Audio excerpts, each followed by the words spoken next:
Well, as you both know, this is Shalem's 40th anniversary year. And 40 years ago, the word contemplation was basically unknown to Protestants and perhaps to Catholics too. And even the word spirituality was suspect for a lot of people. So I'm just wondering what the two of you have seen or noticed in these 40 years. What has changed in the perception of contemplation and in the understanding of spirituality? Richard, could you comment on that? You know, this is just one tack. I don't know that it's the best, but I do think we started to be more and more disillusioned with materialism. That the external world was it, or the external world, as materialistic as we are, that is precisely what let us see this isn't making us happy, or this isn't the meaning of things is not revealed in the surface of things. Now, maybe it's an evolution of consciousness itself, but I just find 40 years later, people much more attracted to the meaning of things, the spirit of things, the truth of things, the depth of things, almost because materialism has so disappointed us. that we see we gave ourselves in the 20th century to it, and those were the two biggest world wars in history, that it didn't lead us to wisdom or love or meaning. So suddenly the word spirituality became more interesting than religion. Frankly, because we saw religion often totally complicit in the overemphasizing of the external self, external roles, external titles, external clothing. It was an external religion that really did not demand the transformation of the person. And the bad effects of that hit us full force in the 20th century. That we've got a lot of religion. And I mean, where did the two world wars come from? The continent that was the most Christian. I mean, the humiliation we suffered because of that, or should have suffered, I don't think some did suffer it, but led many people to deeper levels of experience, deeper levels of questioning, and I think very often deeper answers. Tilden, what would you like to add to those comments? Well, I would add to what Richard is saying. What was going on in the behavioral sciences as well as in materialism, because 40 years ago, psychology was king, and other ways of using behavioral sciences to understand reality and to help us be better and so forth.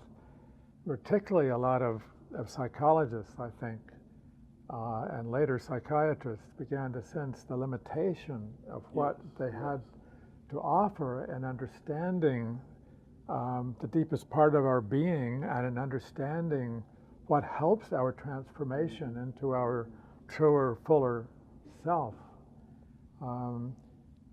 And those very psychologists themselves, not just those who were getting the therapy from them, I think began to question the adequacy, the narrowness of that kind of limited sense of what a human being is, where it was so focused on the ego level of our lives, what we fear, what gives us pleasure on that level, and there was just deep sense there was more to us than that. And we were missing out on something that our religions were not offering us in any depth, nor were all these new movements in the world, in the scientific world. And today, it's like psychologists, spirituality is just such a common word with them. And it really is. In their training and in what they do and how they see life. And it's also true, I think, in the scientific world so much more, where the materialism, scientific materialism, was king 40 years ago. And now, even though it still is extremely powerful, there's so much more sense of humility in science and understanding that, Sometimes more than religion. exactly, exactly, realizing what we know is not enough to explain the reality we have. And one thing about contemplative, I think, tradition is David Binner, who's a psychologist and a theologian in his own right, said not long ago is that a contemplative tradition is the only tradition that is large enough to be able to account for all of our experience and understanding and all our developmental stages through a lifetime. And that's been lacking for us in the religious community. That's been lacking to us in the psychological community and in the family uprearing community. It's like there's not been this sense of a deeper way of life together, and that whole illuminating contemplative tradition and its way of helping people to be in touch more widely and deeply, and to offer that as the ground for how they're living in their lives, it offers such promise for the world, not just for the church, but for all institutions, especially educational and health ones, where a lot of those contemplative practices are beginning to be taken up. Yes. If you notice, in both cases, the example you used and I tried to use, there's been the disillusionment with an ideology. And a contemplation is not an ideology. It's not telling you what to see, it's teaching you how to see. And it's an epistemology, if you will, more than a metaphysics. And every ideology is this descent of a metaphysical explanation, psychology in a rigid way or materialism in a rigid way, and they both disappointed us. And that wounding, that disillusioning says, there's got to be a better way to do this. Yeah. And not a new ideology. Not another ideology. There you go. It's contemplative awareness draws on other than the ideological base in the thinking mind. There you go. There you go. Yeah. Well, I don't want to ask you to be prophets of the future, but I would ask, what do you see emerging now in the contemplative spiritual landscape? Well, if I could say something to that. I have an awareness that contemplative development 40 years ago was a very private, personal thing.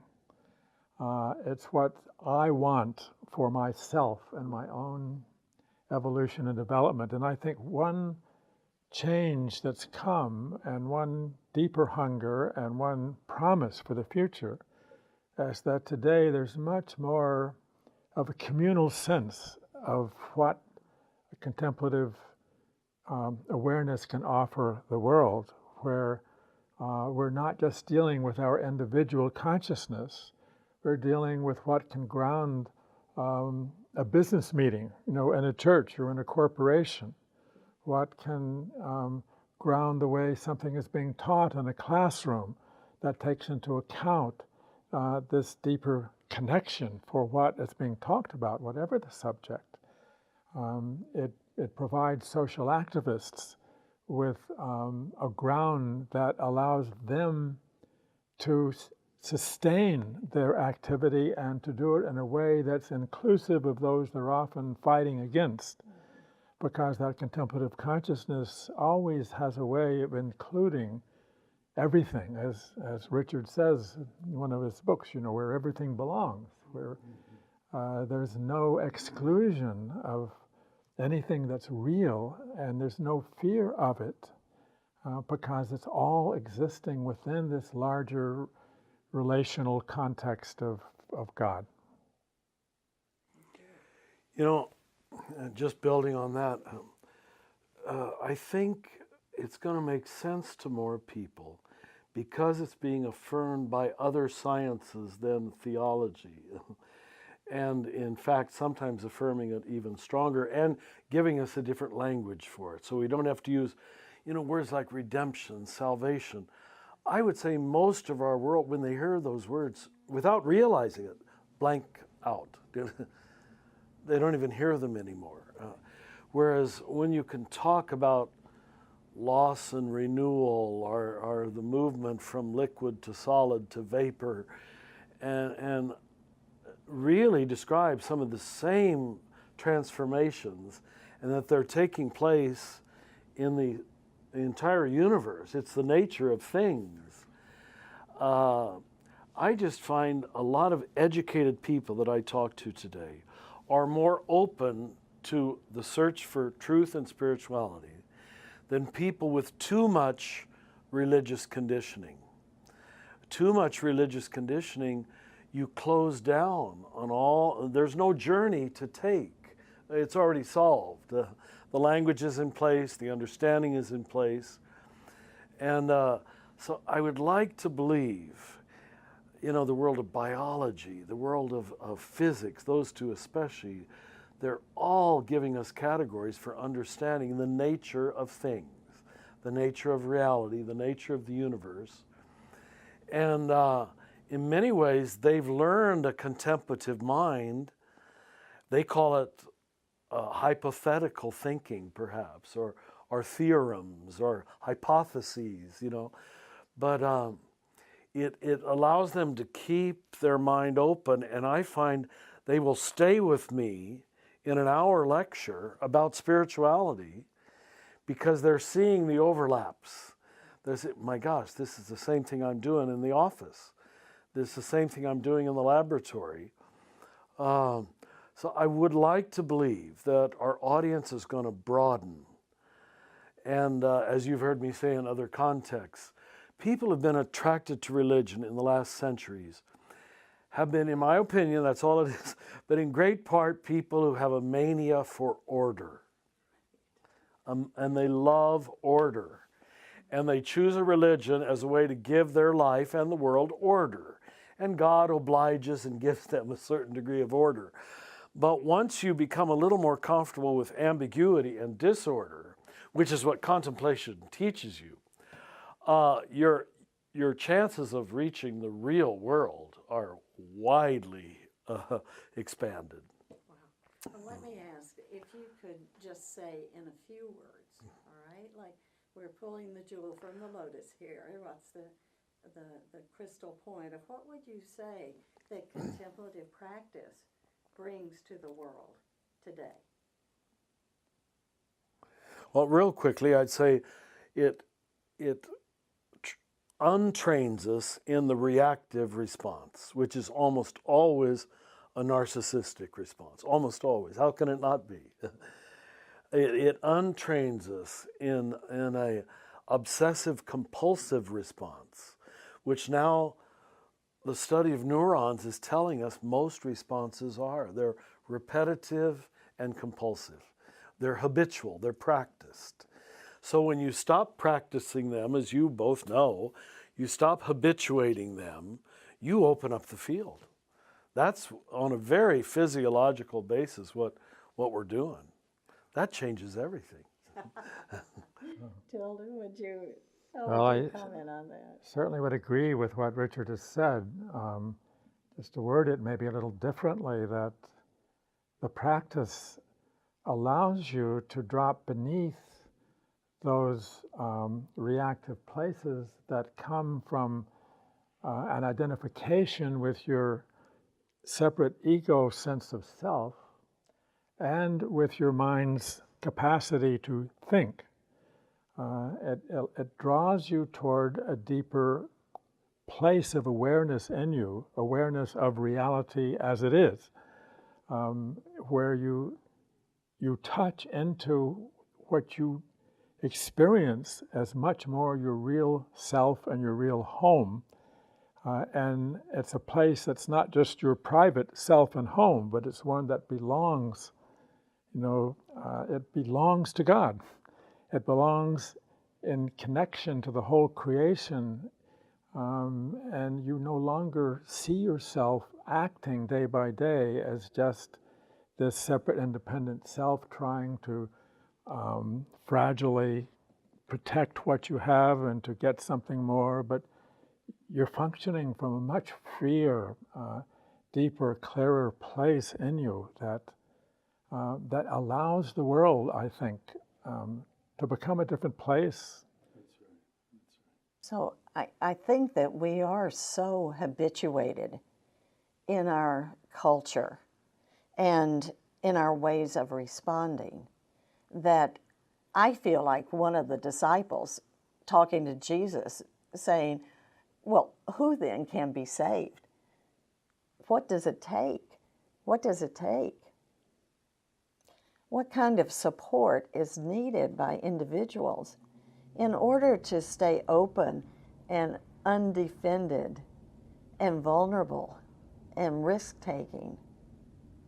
What kind of support is needed for those who yearn to come from that freer, deeper, clearer place in the world? Well, I think what people have discovered in these 40 years is they really do need some kind of community of support and challenge for what the larger culture and the whole still doesn't understand, even though it's more open to, in a kind of vague way at least. And that support that we give in Shalem and that Richard gives to his people and his center, without that, I think you're much more likely to just succumb to the dominant culture's way of seeing and being, and you lose that touch with, that in touchness with your deeper self and God and deeper community in God. So I just think it's so important that people have that community also to help them have the courage to translate what's happening in them into their families and workplaces and larger communities and the political values that we have.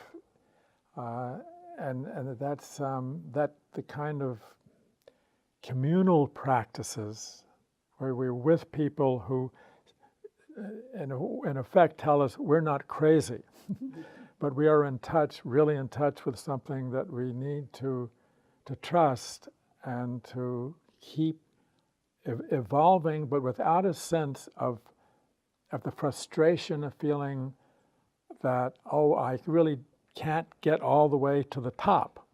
I can't be this pure soul that has it all together, so I'm just going to give up.